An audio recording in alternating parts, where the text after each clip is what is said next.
Hello world, I'm Chris Pirillo, and this is the Locker Gnome Daily Report, your daily dose of tech news, gadget views, and answers that you can use. And just a few minutes ago on YouTube, I streamed the live unboxing of my very first BlackBerry, a BlackBerry Z10, sent to me by someone at AT&T, and thank you for that. Haven't had enough time to give you my initial impressions, but stay tuned for that video. I'll also be posting that to this very channel. Don't know if I'm going to do that one live yet or not. Maybe you want me to do it live, let me know in the comments below. That's cool. So here's the thing. I don't usually like talking about rumors, but there's been something that's going around that's, I think, more than a rumor at this point, and I'm just as concerned about it as many other people are. It's something surrounding the idea that the next Xbox will have an always-on or needing to always be online component to it so that you couldn't use it if you weren't connected to the internet. I think that if this turns out to be true, it's a monumental mistake that Microsoft may pay the price for. And I mean they'll pay the price in the sense that I don't think a lot of the hardcore gamers are really going to be into that, especially when they know that their internet connection may be metered, it may be flaky.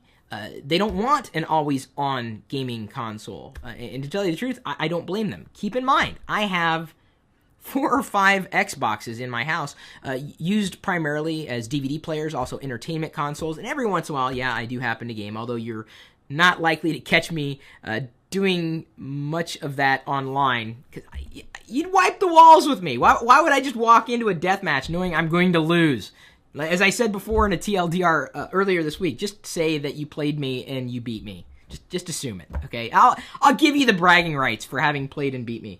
So here's the thing. We had written up a post on LockerGnome.com, and other entities have actually done the same, including a video which you may have already seen. Francis is mad, Xbox 360 or Xbox always on requirement.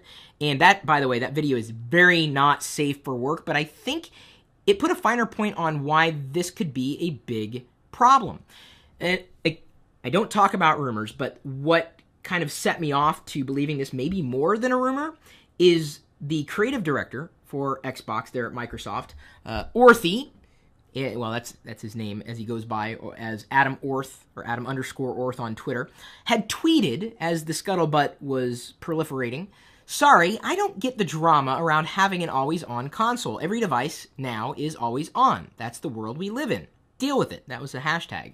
That elicited a few responses, including one from Manveer. "Did you learn nothing from Diablo 3 or SimCity? You know some people's internet goes out, right? Deal with it is a..." He kind of is not safe for work as well, but he says it's a bad reason. And I kind of agree with that. And Orthy comes back and says electricity goes out too. And I get that, but I'm not sure if he quite understands not everything that can be connected needs to be connected all the time. Certainly, if you don't know what's going on, or if you can't use the device, if you can't use it in general, if it's not connected. And it's too much of a rumor right now, but it's the fact that he came out as someone who works there and is basically kind of putting a spin on it before anything becomes official. It kind of wraps up in a rather snotty way. Manveer comes back and says, "You've lived in LA, SF, Seattle, very connected places. Try living in Janesville, Wisconsin, or Blacksburg, Virginia." He replies again and says, "Why on earth would I live there?" Which I think he meant it in a flippant way, like, why would I live there? And didn't mean it in a to be mean kind of way. However, I think that's how the internet's taking it. It wasn't a great way to respond to that, considering how many people use the Xbox and love the Xbox, love it as a platform for gaming and entertainment, and are now faced with the idea that to use it, you would need to be online. And let's face it, if you had to use an always-on device and your DSL was just barely moving things along, or if you couldn't even get DSL, why would you get a device like that? You wouldn't. So that could potentially push you to another device entirely. And this is why it's a bad move, potentially, because we already have disruptive gaming consoles like the Ouya. If I'm saying that wrong still, I apologize.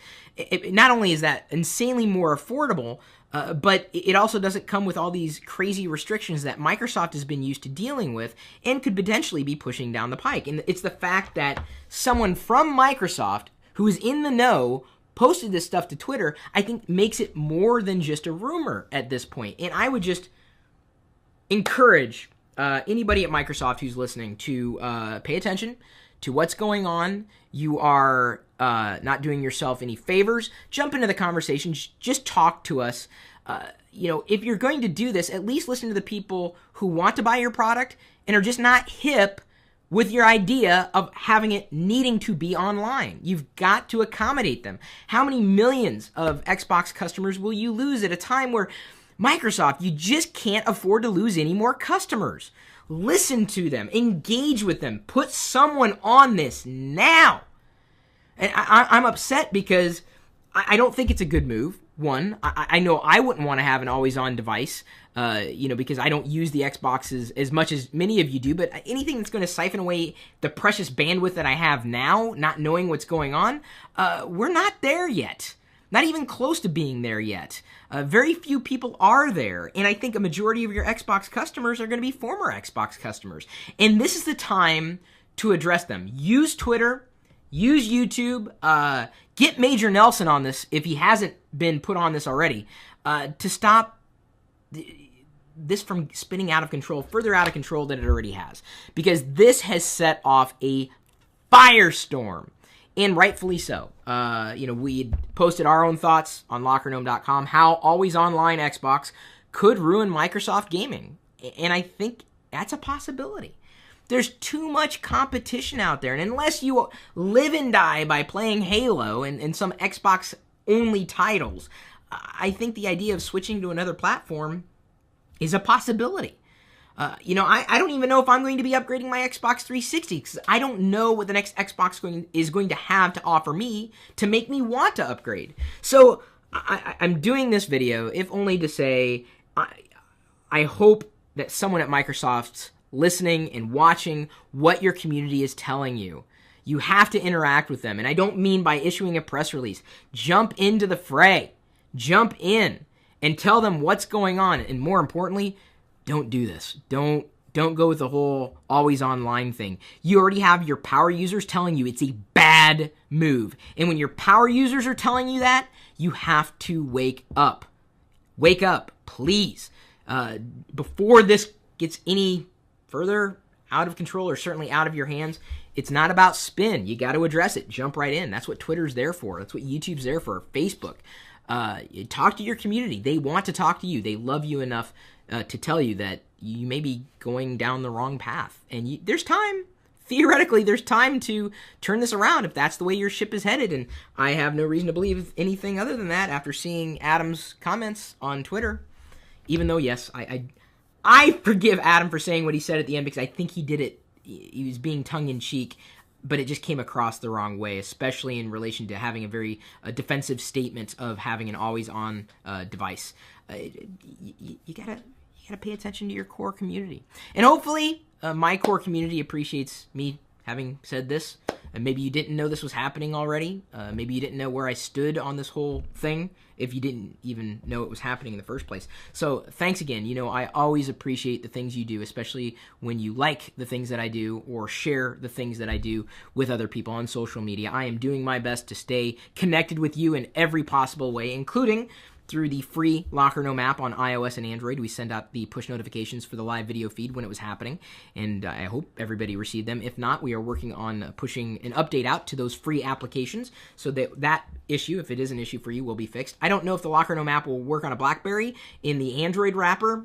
Someone might want to try it. I may have to try it just to see if it works in some way, shape, or form. But either way, I'm very, very grateful that you choose to connect with me whenever you need to connect with me. And I'm always going to be there for you until I'm no longer around, in which case you can watch this video again. We'll see you later.